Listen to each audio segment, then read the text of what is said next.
Assalamualaikum warahmatullahi wabarakatuh. Perkenalkan, nama saya Rismawan dari kelas TI 4310 NIM 12 011 94 Di sini saya akan menjelaskan bagaimana dampak COVID-19 terhadap sektor UMKM Indonesia. Pandemi virus corona ini bukan hanya sekedar bencana kesehatan. Virus yang dikenal sebagai COVID-19 ini telah menimbulkan kekacauan di sektor ekonomi. Tidak hanya industri besar, pandemi virus ini telah membuat pelaku UMKM di Indonesia mulai gelisah. Sebuah studi menyebutkan jika COVID-19 ini akan membuat Indonesia mengalami penurunan persentase pertumbuhan ekonomi sebesar 0,1% di tahun 2020. Berbicara mengenai sektor UMKM yang terpengaruh oleh pandemi COVID-19, BI melaporkan bahwa UMKM eksportir merupakan yang paling terpengaruh, yaitu 95,4% dari total eksportir. Sementara itu, pada level pengusaha, data riset Kementerian Koperasi dan UMKM melaporkan UMKM yang terdiri dari pedagang besar dan pedagang eceran mengalami dampak pandemi COVID-19 yang paling tinggi 40,92%, disusul UMKM penyedia akomodasi, makanan minuman sebanyak 26,86%, dan paling kecil terdampak adalah industri pengolahan sebanyak 14,25%.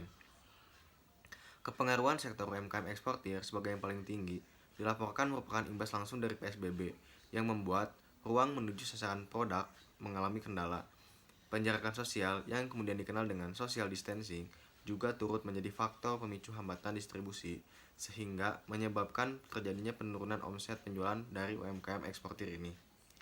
Fakta ini dapat diketahui secara langsung lewat rekod inflasi selama bulan April, yang mana masyarakat Indonesia saat itu sedang menghadapi dua momen penting, yaitu puasa dan Idul Fitri di tengah situasi PSBB yang mulai diterapkan. Seharusnya dalam momen itu terjadi angka peningkatan pada inflasi belanja.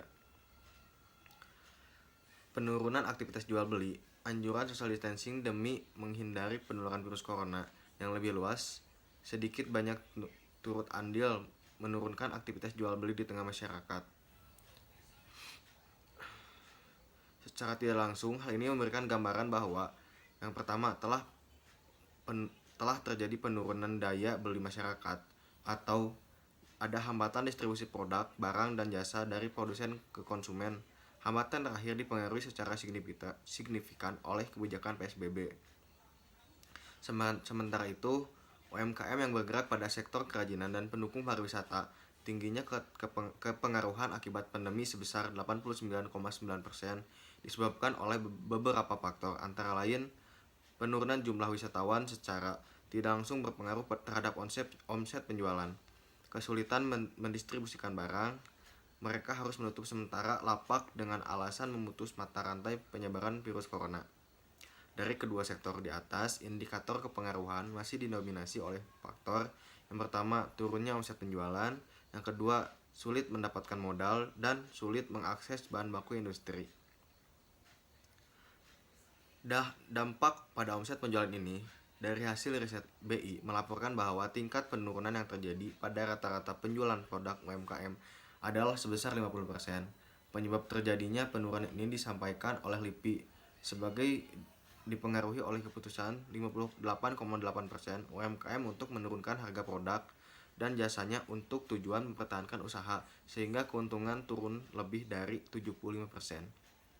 Dampak permodalan, menurut penjelasan Menteri Koperasi dan UMKM yang disampaikan di pertengahan Agustus 2020 bahwa 40% UMKM telah gulung tikar sebagai imbas sulit mendapatkan modal kembali akibat pandemi COVID-19.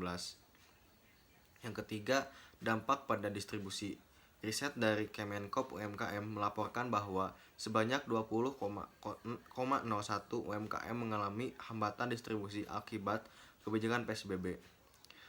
Penurunan akibat PSBB ini terjadi pada permintaan produk dan dialami oleh total 22,90 UMKM Indonesia.